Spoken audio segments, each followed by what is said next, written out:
Good morning, everyone. It's January the 19th, 2024. Today I want to touch on something that I had talked about in a previous video. Not enough manpower was the title of my video. And I went into identifying that we didn't have enough people to cover the workforce that we need today. And that meeting that I was telling you about the night before, earlier this week, also identified that as being one of the problems. So I want to explain sort of what happened with me, and I think it might help explain a bit of this. In the 1990s, I had my three sons. My oldest sons all went to the same high school. It was a trade school. Now, the trades have been one of the ones that has been definitely identified as having not enough people in. And they suddenly realized in the 2000s that they had to open more trade schools. Well, in the 1990s, since all my three boys were in the same high school, I was on the parent advisory committee. We had about 2 years, good 2 to 3 years after they started going to learn a trade, that the government wanted to shut down the trade schools at that time for some reason, along with the school board. So we were in a battle just to get the trade schools, to keep them open here. So we managed to keep the school open. My oldest boy graduated. He went on to more or less into sort of cleaning and stuff into a dealership at the beginning. He went on later after that job fell through. He and his friend who went to the same school, they started up snow plowing and what do you call it there? In the summer for an agricultural or gardening and stuff like that program as well. So then they had like 2 seasonal type jobs, which he's, I believe, still working at today. I'm still not in touch with them. So he managed to at least help to support himself some. And of course, he's got a girlfriend, and they live together, and a long-term girlfriend. So he's not too bad. My second lad, he also graduated from the trade school. He started doing some construction work, but I had a bad relationship with a girl and a couple of kids involved, and it went upside down, and then he got into trouble on the opposite side of the law, in a way, I can tell you that much. So there was his schooling down the drain when he could have furthered himself in the trades. My third lad, well, he graduated, all right. He had his portfolio. He went in as a stick welder. He was so excited to go to the job interviews and everything. Went to the job interviews.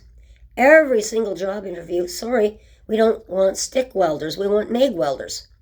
Now, I don't know what the difference is between the two of them, but that's what he graduated in, stick welding, and that was not feasible, I guess, at that time. But nobody took him up on it. Nobody helped him go any further. He had trouble, of course, in academics, but he was good in his hands. All three of my boys were. That's why I wanted them to go to the trade school, to learn how to use their hands. And so he's today ended up living with his dad on ODSP, nervous wreck, trying to live with a stepmother that, like I said, has been flying rumors around, as I just put up one of my videos, and doesn't get along with her son, and so, who's also living with him. So it's like blended families don't always work. I can tell you that right now. So he ended up being a waste. But if somebody had taken him and said, okay, if one of the companies said, all right, you've got your stick welding license, fine, we can train you to do MIG welding, I'm sure he would have been fine.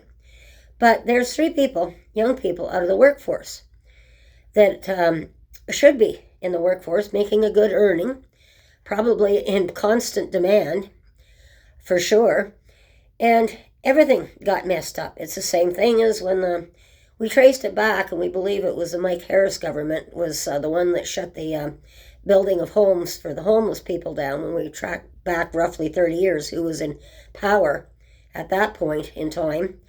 So this was a decision that was a terrible decision. Another one was, like I said, the trades. That was a terrible decision that they tried to force us into.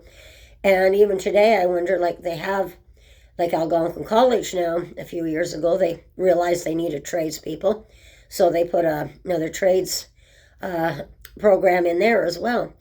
But from what I've seen, I would like to know is how many of those tradespeople actually graduate and actually go out into the trades workforce. So what have we got for numbers on that? Because that's one of the things that right now we need tradespeople all across the board to literally build our buildings and our housing for our homeless people.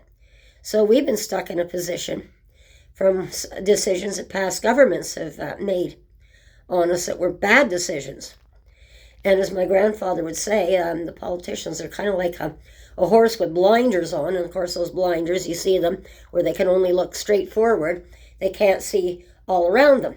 So the politicians cannot see what's going on all around them or even gauge what might be ahead in the future properly. And the expert advice, I think, needs to take the blinders off too.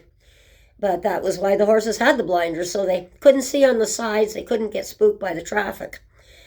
But this is what I want to talk a little bit about today, is where we're at. And it's not just the trades. It's there's not enough manpower. There's not enough social workers. There's not enough people staffing the hospitals.